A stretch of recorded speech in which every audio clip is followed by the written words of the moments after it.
English and AEC. Parametric architecture and human wellness. 01. Parametric architecture and human wellness. And this brings us to the part of the conversation that involves human health. These parametric designs also have a great potential for human wellness.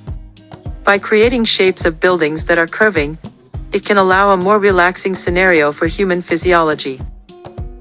According to new developments and findings in neuroscience, by not having sharp, angular forms, the amygdala and brain center, responsible for stress and fear triggers, are not as triggered. And this can prevent fear and provide less stress. By decreasing emotional, psychological, and physiological stress, along with providing less toxic building materials, these designs can also support better overall health and wellness. So these curving designs are not just soothing to the emotions, they have a direct positive impact on the human experience and can support a sense of well-being. 02. What do curving shapes and mathematical forms have to do with health and wellness?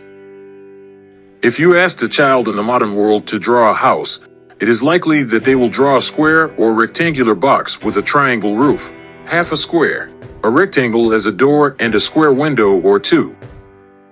This along with a rectangular shaped chimney and perhaps a long linear fence that is in the basic shape of a rectangle. This would probably be very similar to the reality of how they view the symbol of a house. And this viewpoint as a symbol of a house can actually be quite profound in terms of the viewpoint of how a building is viewed in a child's or adult's psyche. If these objects of architecture are seen as symbols based on squares and rectangles, how does that impact their view on nature and the world they live in? This may not seem like a big deal until you take the time to realize that very little in nature is actually shaped this way. Your own body is mostly curves and are not square and not rectangular in any form. Most of the natural world is curvilinear, whether it be as the human and animal form, or the shapes and designs of landscapes. Most of the world is curving. Even your internal structure as a skeleton has a natural curving format. Your skull, spine, and rib cage is based on curves, and while many of your bones are somewhat linear, they do have a slightly curving shape to them. They also have a curving design as individual bones, with a larger portion of the bone at the ends and thinner interiors, which creates a curving shape and is not just a straight line. This is particularly important in terms of the human connection to the natural world. Without a sense of connection to the natural world and to oneself, how can humans feel connected to nature? And if you can't feel connected to the natural world, can't it be challenging to see the importance of conserving and taking care of and living with nature? This, perhaps, is a challenge for the modern-day human, as a key for survival for many centuries has been to strive to protect oneself against nature and the potential harms of natural issues. From weather and the elements, to the various creatures and organisms that could cause harm. By creating shelter to remove humans from these natural harmful scenarios, the buildings of the past were more about survival than they were about thriving. Yet as humans have become more technologically advanced and capable, our architecture has allowed for shelter to become more separated from the natural elements. And this can be seen in the international style of architecture, where these buildings appear similar in form and function no matter where they are in the world. Since the early 20th century, the international style could provide shelter from any weather conditions, from a hot, dry desert to cold, snowy climate. Whether it be the rainy tropics or the dry tundra, these buildings could provide separation from nature and the natural surroundings, and provide the required climatized shelter for human survival. However, this is also a current-day issue in how modern-day architecture, cities, and humanity in general have developed. The striving for survival in any environmental setting has also removed ourselves from the natural world and segmented us with the illusion that we are no longer connected.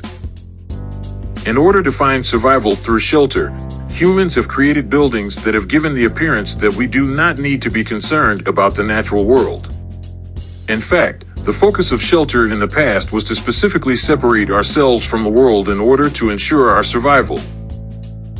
And it is this mentality of overcoming nature that has removed our mindset as being connected to nature. And this is a major issue in the current day and age for several reasons. The first and perhaps most obvious is that we as humans are nature. Our bodies are composed of natural elements, from the average 70% content of the human body being water, to the many natural elements that our bodies use to grow our skin, bones, and organs. Elements such as carbon and silica provide the components that we depend upon for life, and are the same carbon and silica that much of the natural world is composed of. While our bodies are literally a part of nature, we also depend on the health of nature for life itself. The water we drink, the food we eat, and the quality of the environment determines the quality of our own health. If we pollute, destroy, or destruct the very nature that supports our lives for surviving, then that which we destroy will end up destroying humanity as well. 03. The architecture of life. Parametricism is an autopoiesis, or a self-referential system, in which all the elements are interlinked and an outside influence that changes one alters all the others. There is another facet of parametric architecture that is perhaps less data-driven in arriving at concrete evidence, and more of a silent yet real connection to nature that we as living beings can benefit from. While we don't fully understand how the mechanics of entrainment really works, we do know that objects often synchronize when they are placed in the same environment.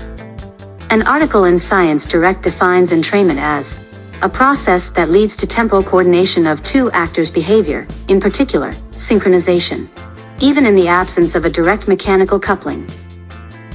An example of this is when you put any clock in a room full of clocks, they eventually will all synchronize to the same rhythm. Entrainment is perhaps the most widely studied social motor coordination process. Schmidt, Fitzpatrick, Karen, and Merge in press. For instance, two people in rocking chairs involuntarily synchronized their rocking frequencies. Richardson, Marsh, Eisenhower, Goodman, and Schmidt, 2007. And audiences in theaters tend to clap in unison. Nada, Ravis, Brecht, Vicsek, and Barabasi, 2000. So what if entrainment is also impacting us on an architectural level as well? For instance, if we are spending most of the time in rectangle, box-like shapes and forms and looking at these large rectangular designs such as cityscapes, can that attune us to shapes and forms that are less natural, and perhaps remove us from our connection to nature? If most of the natural world has more curving shapes and forms, from the flowing designs of streams, rivers, and countrysides to the curving shapes of plants and animals, can the curvilinear forms of the built environment help to attune us back to nature, and bring us to a future that is in more connection and reverence with nature and the natural world? The definition of health is health. Old English say, hail, wholeness, a being whole, sound or well. From Proto-Germanic say, haletho. From Pi say, kaila, whole, uninjured, of good omen.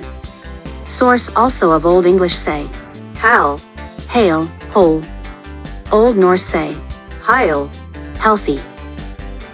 Therefore, the meaning of being unhealthy is to not be whole or to be disconnected and fragmented in some way. And so, part of the process of health and well-being is to have this sense of wholeness regained, especially for people in places that are fragmented. To include the reconnection back to nature and the natural world is a facet of this curving architecture that can support this process.